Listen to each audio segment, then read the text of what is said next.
માલપુર જે ગુજરાત રાજ્યના અરવલ્લી જિલ્લામાં આવેલું એક ઐતિહાસિક રજવાડું છે, જેનો ઇતિહાસ 15મી સદીથી શરૂ થાય છે. માલપુર જે ભારતની આઝાદી પહેલાં એક સમૃદ્ધ રજવાડું હતું, જેમાં અનેક શાસકો દ્વારા શાસન કરવામાં આવ્યું હતું. તેમના શાસનકાળ દરમિયાન બાંધવામાં આવેલ ઇમારતો આજે પણ માલપુરમાં જોવા મળે છે, જે જોઈને આપણને માલપુર રજવાડાનો ઇતિહાસ જાણવાની ઈચ્છાઓ જાગે છે. જેથી આજના વિડીયોમાં આપણે માલપુર રજવાડાનો ઇતિહાસ જાણીશું. નમસ્કાર મિત્રો, તો સ્વાગત છે એક નવા વિડીયોમાં. સો ફ્રેન્ડ્સ, હું છું ધર્મેશ અને ધર્મેશ પટેલ યુટ્યુબ ચેનલમાં તમારું સ્વાગત છે. સો ફ્રેન્ડ્સ, આજના વિડીયોમાં આપણે માલપુર રજવાડાનો ઇતિહાસ જાણીશું. સો વિડીયોમાં છેલ્લે સુધી બન્યા રહો. તો ચાલો વિડીયોને શરૂ કરીએ. મિત્રો, માલપુર ગુજરાતના અરવલ્લીમાં આવેલું એક સમયનું ઐતિહાસિક રજવાડું છે, જેની સ્થાપના 15મી સદીમાં રાઠોડ રાજપૂતો દ્વારા કરવામાં આવી હતી. તો મિત્રો, સૌપ્રથમ જાણીશું આપણે માલપુર રજવાડાની સ્થાપના કેવી રીતે થઈ અને કોના દ્વારા કરવામાં આવી.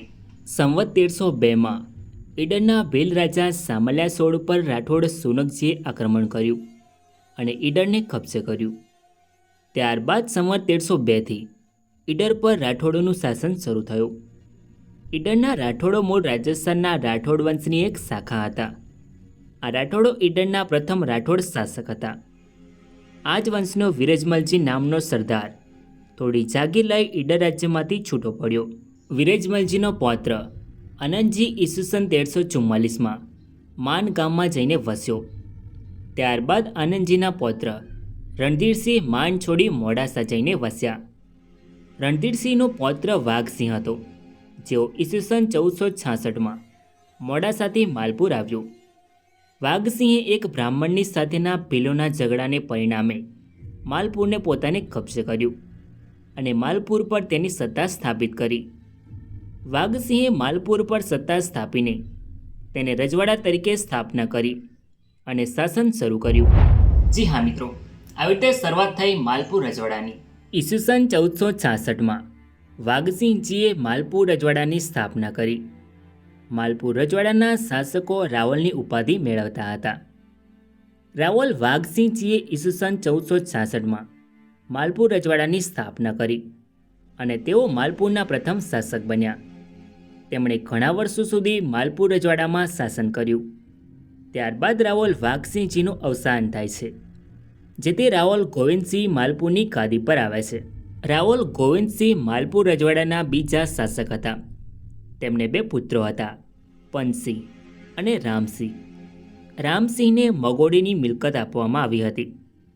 રાવલ ગોવિંદસિંહે ઈસુસન 1537 સુધી માલપુર રજવાડામાં શાસન કર્યું. ત્યારબાદ તેમનું અવસાન થાય છે, જેથી તેમનો પુત્ર પંતસિંહ માલપુર રજવાડાની ગાદી સંભાળે છે. રાવલ પંતસિંહ ઈસુસન 1537માં માલપુર રજવાડાની ગાદી પર આવે છે. તેઓ માલપુર રજવાડાના ત્રીજા શાસક હતા. તેમણે ઘણા વર્ષો સુધી માલપુર રજવાડામાં શાસન કર્યું. તેમના પછી અનુક્રમે 7 શાસકોએ માલપુર રજવાડા પર શાસન કર્યું, પરંતુ આ શાસકોની વિશેષ માહિતી જોવા મળતી નથી. ઈસુસન 1780માં માલપુર રજવાડાની ગાદી પર રાવલ ઇન્દ્રસિંહ ગાદી પર આવે છે, જેઓ માલપુર રજવાડાના 11મા શાસક હતા. રાવલ ઇન્દ્રસિંહના શાસનકાળ દરમિયાન મરાઠા અને ગાયકવાડો એક મહાસત્તા તરીકે ઉભરી આવ્યા હતા, જેમાં તેમના શાસન દરમિયાન ઈસુસન 1780માં ફતેહસિંહ રાવ ગાયકવાડે માલપુર પર ચડાઈ કરી અને રજવાડા પાસેથી ખંડણી લીધી હતી. રાવલ ઇન્દ્રસિંહને એક પુત્ર હતો, જમાલસિંહ.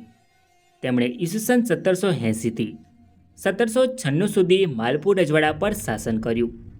ત્યારબાદ રાવલ ઇન્દ્રસિંહનું અવસાન થાય છે, જેથી તેમના પુત્ર જમાલસિંહ ગાદી સંભાળે છે.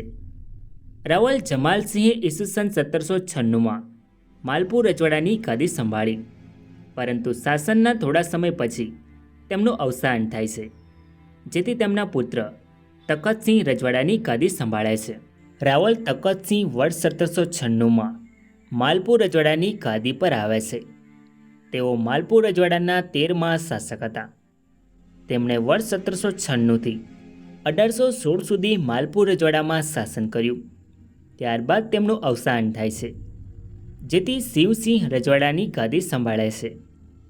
રાવલ સિંહસિંહ વર્ષ 1816માં માલપુર રજવાડાની ગાદી પર આવે છે.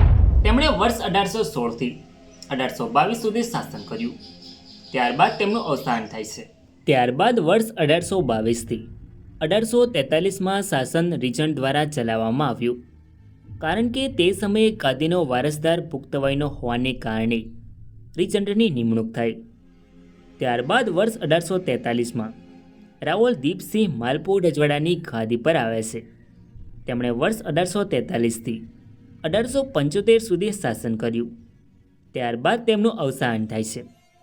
રાવલ દીપસિંહને કોઈ વારસદાર ન હતો, જેથી વર્ષ 1875માં રાવલ સિંહસિંહ ખુમાનસિંહ માલપુર રજવાડાની ગાદી પર આવે છે. તેમના શાસન દરમિયાન રાજ્યમાં વહીવટી વ્યવસ્થા મજબૂત કરવામાં આવી. રાવલ સિંહસિંહે વર્ષ 1875થી 1882 સુધી શાસન કર્યું. ત્યારબાદ તેમનું અવસાન થાય છે, જેથી તેમનો પુત્ર દીપસિંહ ગાદી સંભાળે છે. રાવલ દીપસિંહ વર્ષ 1882માં માલપુર રજવાડાની ગાદી પર આવે છે. તેઓ રાવલ શિવસિંહના પુત્ર અને માલપુર રજવાડાના 17મા શાસક હતા. રાવલ દીપસિંહ બીજાના શાસન દરમિયાન માલપુર રજવાડું બ્રિટિશ શાસન હેઠળ પોતાની સ્વાયત્તતા જાળવી રાખવામાં સફળ રહ્યું. તેમણે વર્ષ 1882થી 1914 સુધી માલપુર રજવાડામાં શાસન કર્યું. ત્યારબાદ તેમનું અવસાન થાય છે, જેથી તેમનો પુત્ર જસવંતસિંહ ગાદીનો ઉત્તરાધિકારી બન્યો. પરંતુ 1923 સુધી શાસન રીજન્ટ દ્વારા ચલાવવામાં આવ્યું. વર્ષ 1914માં જ્યારે રાવલ જસવંતસિંહ પુખ્ત વયના થયા, ત્યારે તેમણે ગાદીની સત્તા હાથમાં લીધી. રાવલ જસવંતસિંહનો શાસનકાળ બ્રિટિશ રાજના અંતિમ તબક્કા દરમિયાન હતો, જે સમયે ભારતમાં રાષ્ટ્રીય ચળવળનો ઉદય થઈ રહ્યો હતો. જોકે માલપુર જેવા નાના રજવાડાઓની ગતિવિધિઓ મર્યાદિત હતી. રાજ્યનું ધ્યાન મુખ્યત્વે આંતરિક વહીવટ અને બ્રિટિશ સરકાર સાથેના સંબંધો પર કેન્દ્રિત હતું. રાજ્યની આર્થિક સ્થિતિ કૃષિ આધારિત હતી. શિક્ષણ, આરોગ્ય અને આધુનિક ઇન્ફ્રાસ્ટ્રક્ચરનો વિકાસ મર્યાદિત હતો, જે તે સમયના નાના રજવાડાઓની સામાન્ય સ્થિતિ હતી. રાવલ જસવંતસિંહે વર્ષ 1914થી 1923 સુધી શાસન કર્યું. ત્યારબાદ તેમનું અવસાન થાય છે, જેથી વર્ષ 1923થી 1935 સુધી રજવાડાનું શાસન રીજન્ટ દ્વારા ચલાવવામાં આવ્યું. ત્યારબાદ વર્ષ 1923માં રાવલ ગંભીરસિંહજી માલપુર રજવાડાની ગાદી પર આવે છે. રાવલ ગંભીરસિંહ સ્વતંત્ર માલપુર રજવાડાના છેલ્લા શાસક હતા. તેમણે સાદરાની સ્કોટ કોલેજ અને અજમેરની મેયો કોલેજમાં શિક્ષણ મેળવ્યું હતું.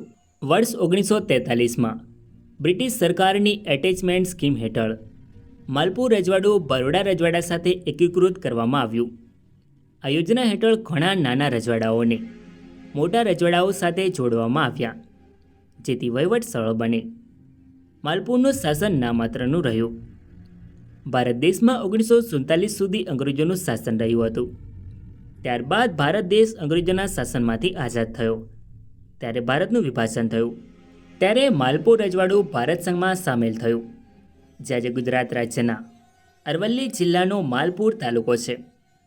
માલપુર રજવાડાનો કુલ વિસ્તાર 97 ચોરસ મીટર હતો, જેમાં કુલ 74 ગામોનો સમાવેશ થતો હતો. વર્ષ 1941માં કુલ વસ્તી 16,568 હતી. મિત્રો, આ છે માલપુર રજવાડાનો ધ્વજ, જે તમે સ્ક્રીન પર જોઈ શકો છો. જ્યારે આ છે માલપુર રજવાડાના શાસકોની કોટફી. જ્યારે આ છે માલપુર રજવાડાનો સિમ્બોલ, જે તમે સ્ક્રીન પર જોઈ શકો છો. તો મિત્રો, આ તો માલપુર રજવાડાનો ઇતિહાસ. આઈ હોપ કે તમને આ વિડીયો ગમ્યો હશે. સો વિડીયોને લાઇક કરીને કમેન્ટમાં તમારો અભિપ્રાય જરૂર લખો. અને ચેનલમાં નવા હોય તો આવા જ અમને વિડીયો જોવા માટે ચેનલને સબસ્ક્રાઈબ જરૂર કરો. તો મળીએ એક નવા વિડીયોમાં. ધન્યવાદ.